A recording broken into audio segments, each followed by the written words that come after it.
I heard her laugh before I saw her. Soft. Familiar. Too comfortable for someone standing in my kitchen. I froze in the hallway, grocery bags cutting into my fingers.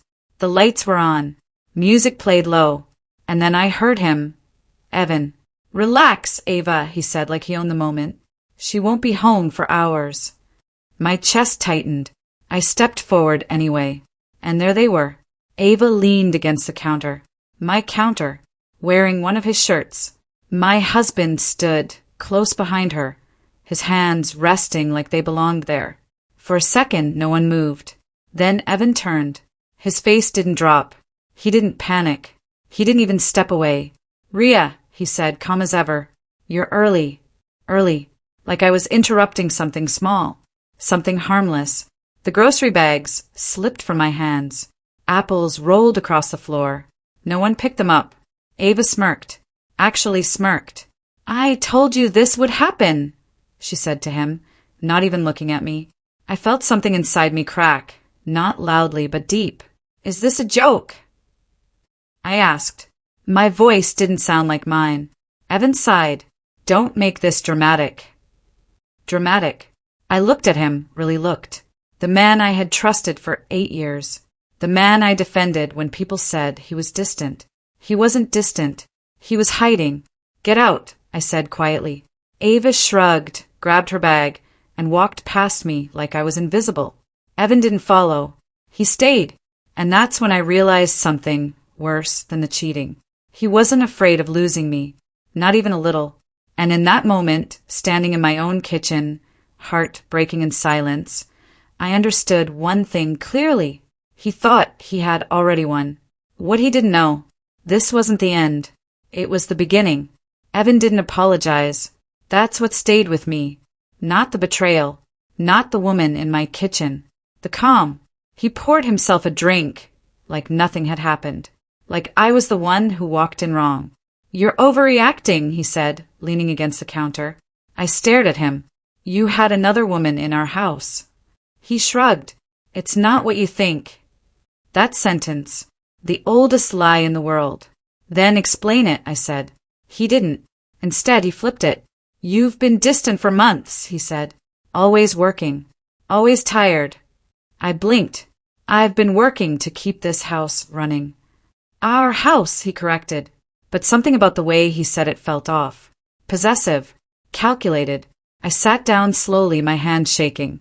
How long? He hesitated. Just for a second. But I saw it. That's not the point, he said. Which meant it was. Days? Weeks? Months? My stomach turned. I didn't want it to get like this, he added, softer now. Almost kind. And that almost hurt more. Get like what? I whispered. Complicated. Complicated. That word again. Like feelings were just math problems he didn't feel like solving. I looked around the kitchen. Everything looked the same. The same walls. The same table. But it felt different. Like I didn't belong here anymore. Evan checked his phone. Not even hiding it. A message popped up. I saw the name. Ava. My chest tightened again. You're texting her? I asked. He didn't answer right away. Then he said something that made everything click. I'm not going to stop seeing her, Rhea. Just like that. No guilt. No shame. Just truth. And in that moment, something inside me shifted. The crying stopped. The panic faded. Because I realized something else. This wasn't sudden. This wasn't a mistake. This was a plan. And I had just walked into the middle of it. I didn't sleep that night. Evan did. That was the second thing that broke something inside me. He slept like nothing had changed, while I stared at the ceiling, replaying every moment from the past year. The late nights, the canceled plans, the way he stopped asking how I was. It wasn't random. It was building, and I had ignored it. At 3 a.m., I got up quietly. Evan's phone sat on the nightstand. For a long time, I just stared at it. I wasn't the kind of person who snooped. I trusted, but trust had already been broken. So I picked it up. No lock. That surprised me. Too easy. Like he didn't care if I looked. Or maybe he thought I wouldn't. I opened his messages. Ava's name was right at the top. Dozens of texts, pictures, plans. My hands shook as I scrolled. Can't wait until she's out of the picture. I froze. Out of the picture? Another message. Once everything is transferred, we're free. Transferred. What did that mean? My heart started racing. This wasn't just an affair. This was something else. Something bigger. I kept scrolling. Then I saw it. A photo. Documents on a table. Our table. I zoomed in. Bank papers. My name. My account. I dropped the phone. The room felt like it was spinning.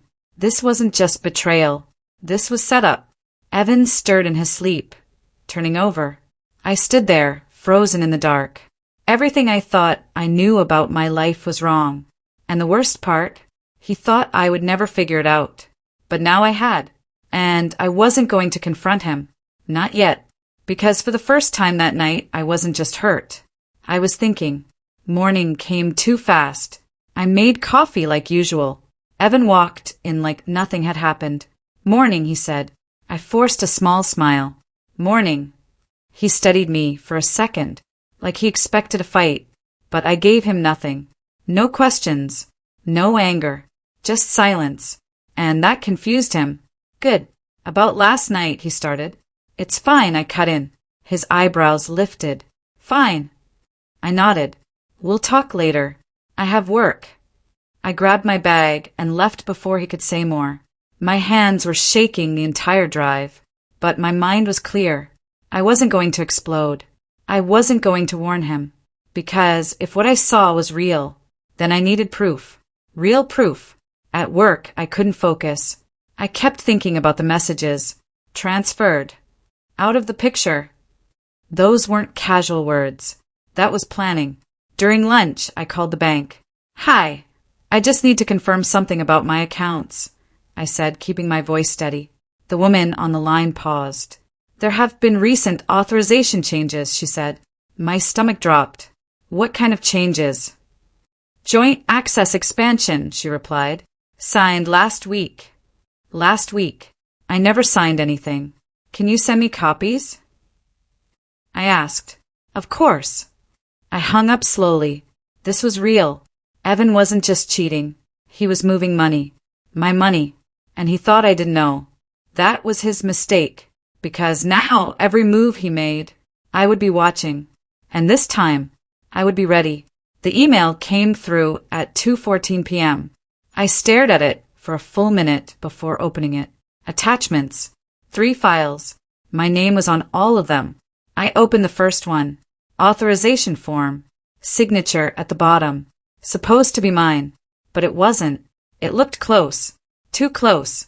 Like someone had practiced it. My chest tightened. I opened the second file. Transfer request. Large amounts. Moved into a joint account.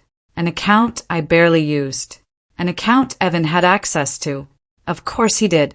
I opened the third file. And that's when everything became clear. Beneficiary update. His name added. And Ava's. I stopped breathing. Ava wasn't just someone he was seeing. She was part of this. Part of the plan. My hands went cold. This wasn't messy. This was calculated. Careful. Cold. And I had been living inside it.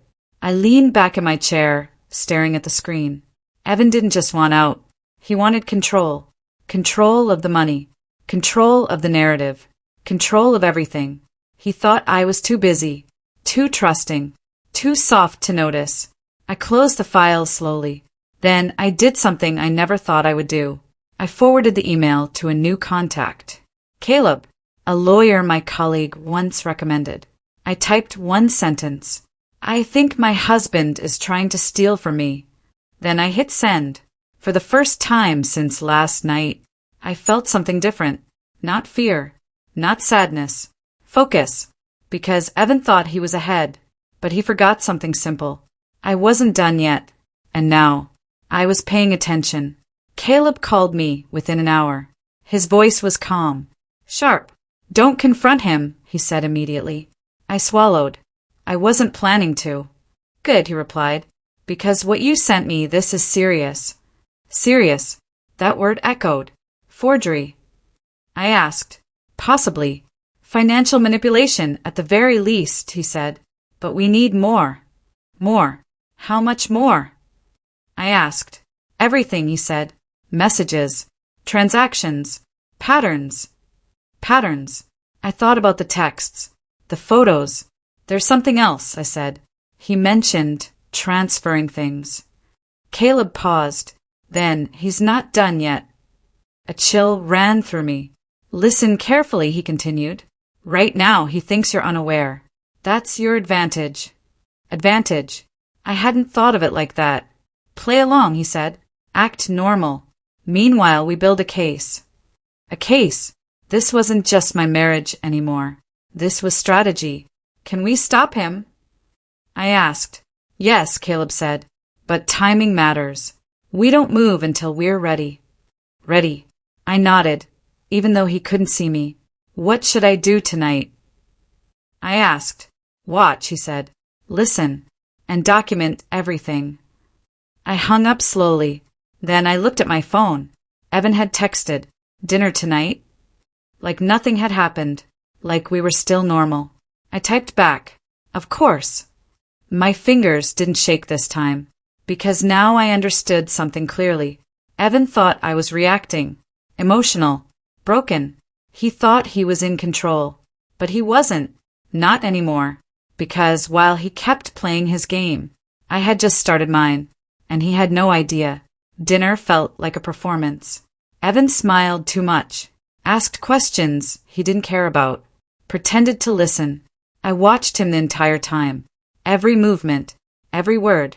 Trying to see the man I thought I knew. But he wasn't there. So he said, cutting his steak, we should talk about us. There it was. I tilted my head, slightly. What about us? He sighed like he was tired, like this was hard for him. I don't think this is working anymore.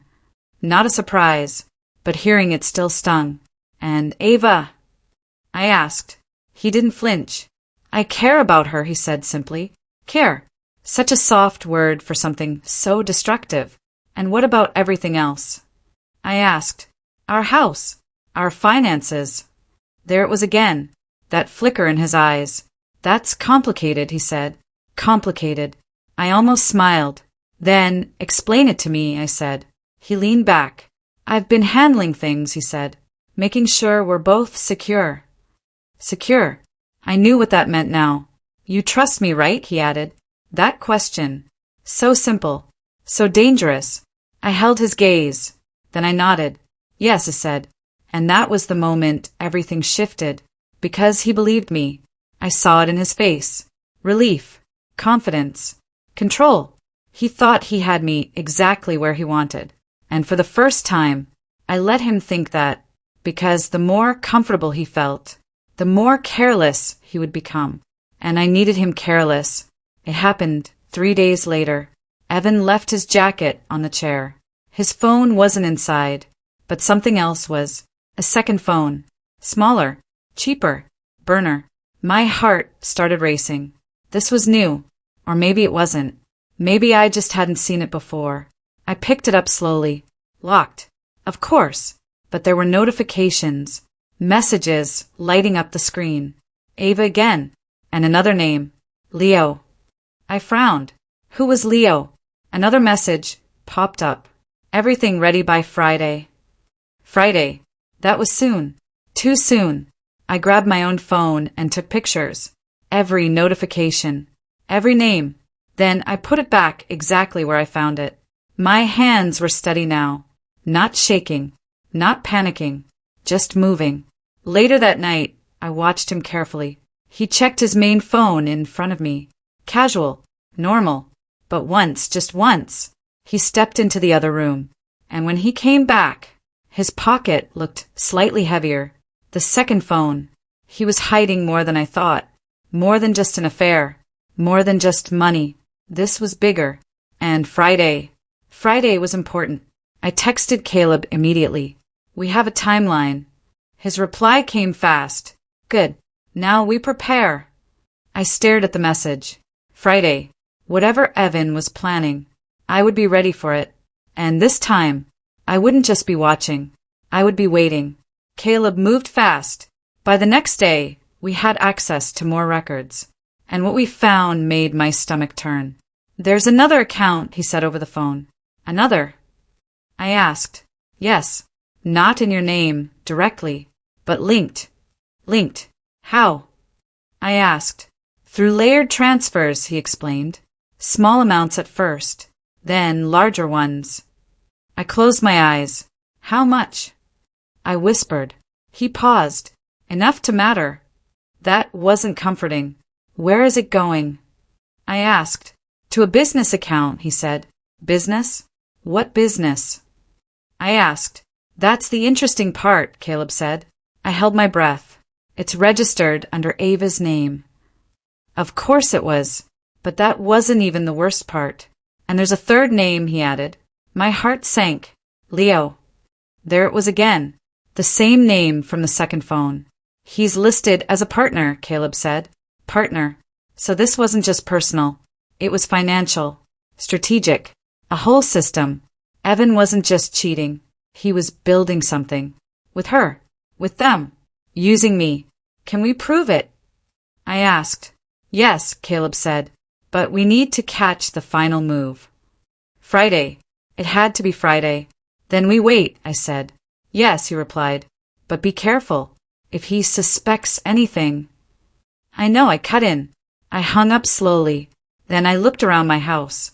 My life. Everything felt staged now, like I had been living inside a lie. But not anymore, because now I knew the truth.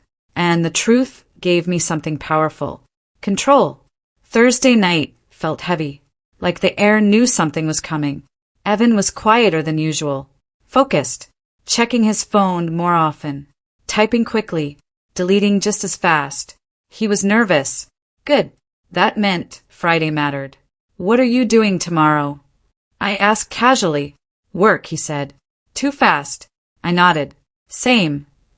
Lie. I had already cleared my schedule. I was going to be there, wherever there was. Later that night, I saw him take the second phone again. He stepped outside, closed the door. I followed quietly, just close enough to hear. "Yeah, tomorrow," he said.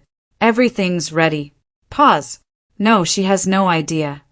I felt a cold calm settle over me. No idea. That's what he thought. "That's why this works," he added. Works. I clenched my jaw. This wasn't just betrayal.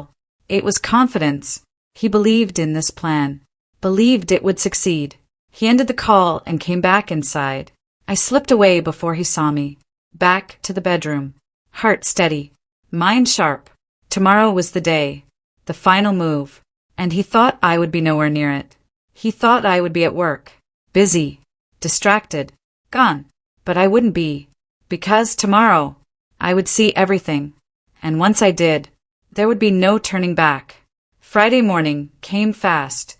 Evan left early. Earlier than usual. That was my first sign. I waited 10 minutes. Then I followed. Not too close. Just enough to keep him in sight.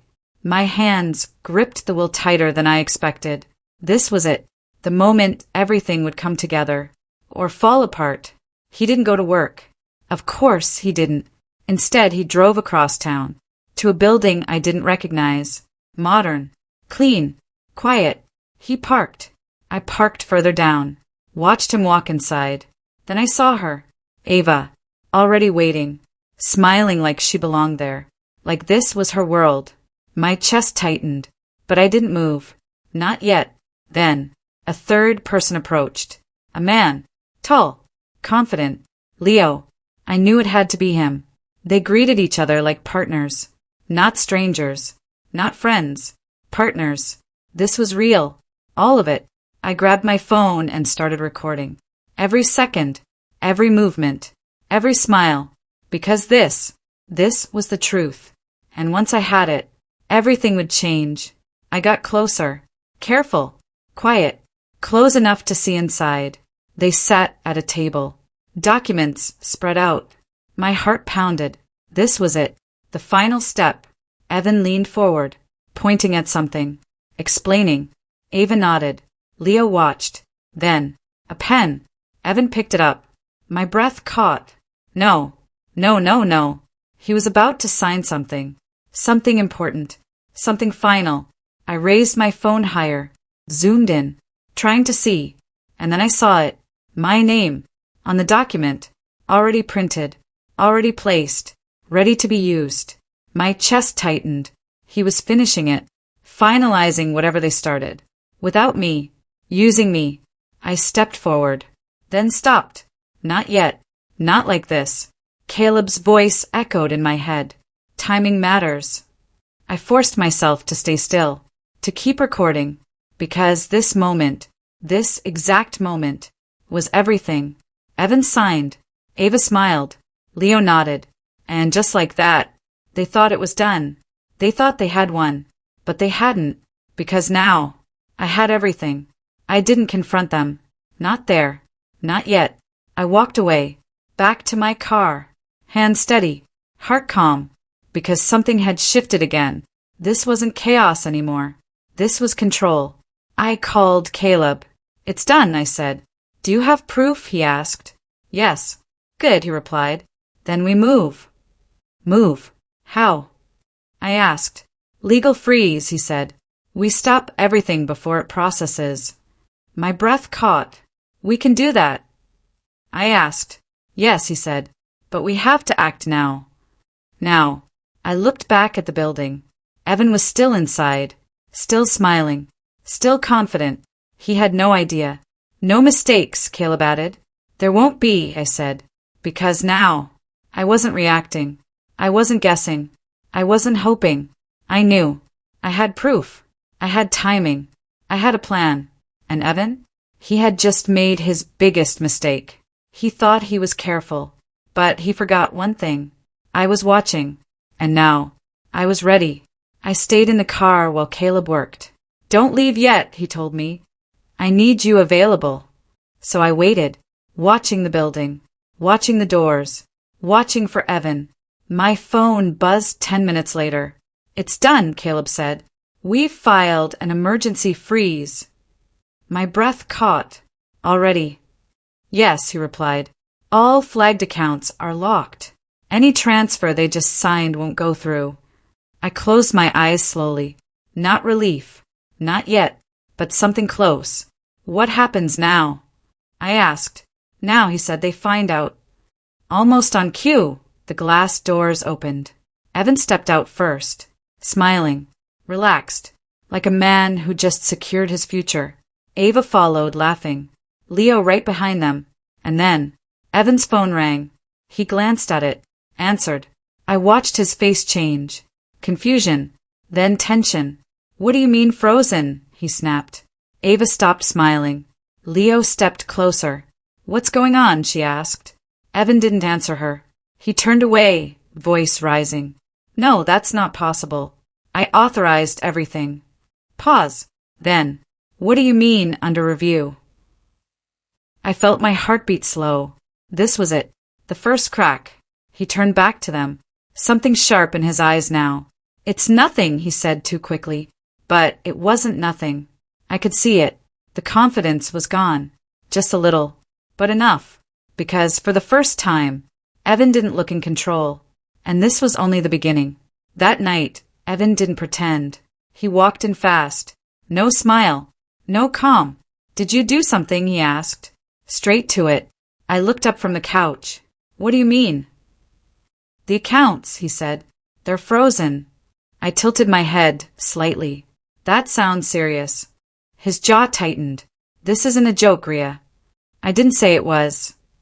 He paced the room, running a hand through his hair. They said it's under review, he muttered. Maybe they found something, I said quietly. He stopped, looked at me, really looked this time, searching. You talked to someone, he said. Not a question. I met his gaze. Calm, steady. Should I have? I asked. Silence. Heavy. Then he laughed. But it wasn't real. You're overthinking, he said. This will clear up. But his voice didn't match his words. He wasn't sure. Not anymore. Good, said. Then you don't have anything to worry about. That hit him. I saw it. A flicker. Doubt. Because now, he wasn't the only one playing calm. And that unsettled him. More than anger ever could. The next morning, everything escalated. Caleb called early. They're pushing back, he said, trying to release the funds. Can they? I asked. Not without explanation, he replied, and they don't have a clean one. Good. Also, he added, we've flagged the forged signature. My chest tightened, and it's being investigated, he said. That's leverage. Leverage. That word felt powerful. What about Ava and Leo? I asked. They're tied to the accounts, he said. If this goes legal, they're involved. Perfect. For the first time, I allowed myself to feel it. Hope. Real, steady hope. They built this thinking it was airtight, Caleb continued. But it's not, I said. No, he agreed. Because they didn't expect resistance. Resistance. I smiled faintly. They expected silence, obedience, blind trust. They didn't expect me to fight back. And now, it was too late for them to adjust, because the truth was already moving. And once it started, it wouldn't stop. Evan didn't go out that night. Neither did I. But his phone kept buzzing. Nonstop. I watched him from across the room. He answered one call, then another, each time, more frustrated, more tense. She's overreacting, he said into the phone. It'll clear. Pause. No, you need to calm down, he snapped. That wasn't for me. That was Ava. I knew it. She won't do anything, he added. I almost laughed. Won't. He still didn't understand. Then his tone changed. What do you mean you're backing out? He asked. Backing out? Silence. Then, no, you can't just pull. The call ended. He stood there, frozen, for a second. Then he slammed his phone down. That was new. Evan didn't lose control. But now, he was. And that meant one thing. The pressure was working. And the cracks? They weren't just in his plan. They were between them. He tried to fix it. That's what surprised me. The next day, he sat across from me. Quiet. Careful. We should talk, he said. I nodded. Okay. He leaned forward. This doesn't have to get messy. Messy. Interesting word. I agree, I said. Relief flickered in his eyes. We can separate things cleanly, he continued. No need for lawyers. There it was. I held his gaze. No lawyers. I repeated. Yes, he said quickly. We can handle it ourselves. Of course we could. In his version, where I knew nothing, where he controlled everything. I'll think about it, I said. He nodded. Too fast. Too eager. Because now, he wasn't confident anymore. He was adjusting, reacting, trying to regain control. But it was already slipping. And he knew it. Caleb and I built everything. Piece by piece. Messages, transfers, signatures, timelines.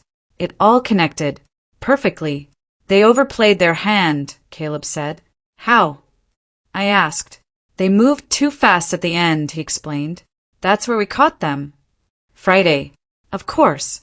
They thought they were finishing, I said. Exactly, he replied. But that's when they became visible. Visible. That was the mistake. Not the cheating. Not the lies. The exposure. And now, we had everything. What's next? I asked. We present, he said. My heart slowed. Soon. Very. I nodded. Because I was ready. More than ready. I was done being the one in the dark. It started with Ava. She called him. I heard everything. You said this was handled, she snapped. It is, Evan said. You're overreacting. No, I'm not, she shot back. My account is flagged. Silence. Then, what? Evan asked. There it was. The panic. Real now. Not hidden. Not controlled. They're asking questions, she said. About transfers. About signatures. Good. Very good. Evan ran a hand over his face. This wasn't supposed to happen, he muttered. No, it wasn't. Because in his plan, I stayed quiet. But I didn't. And now, everything was unraveling. The meeting was set. Formal. Structured. Final. Evan walked in confident. Or at least, trying to be. Then he saw Caleb. And everything changed. What is this? He asked. I didn't answer. Caleb did. We have evidence of financial misconduct, he said calmly. Evan laughed. Are you serious? Yes, Caleb replied. Very. Then, the documents, laid out, one by one, signatures, transfers, messages, proof.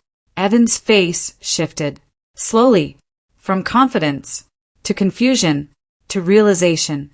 This isn't, he started, but he didn't finish, because he knew it was real, and for the first time, he had nothing to say. Ava disappeared first, calls unanswered, messages ignored. Leo followed, gone, just like that, because when things got real, they ran. Evan didn't. He couldn't. He was tied to everything, every account, every document, every lie, and now, every consequence. You set me up, he said. I shook my head. No, I replied. You did that yourself. And that was the truth. The court process was fast, cleaner than I expected, because the evidence, it was clear, undeniable. Evan lost access, lost claims, lost control of everything, the house, the accounts, the future he built, using me, gone, just like that. And for the first time, he looked small, not powerful, not confident, just small.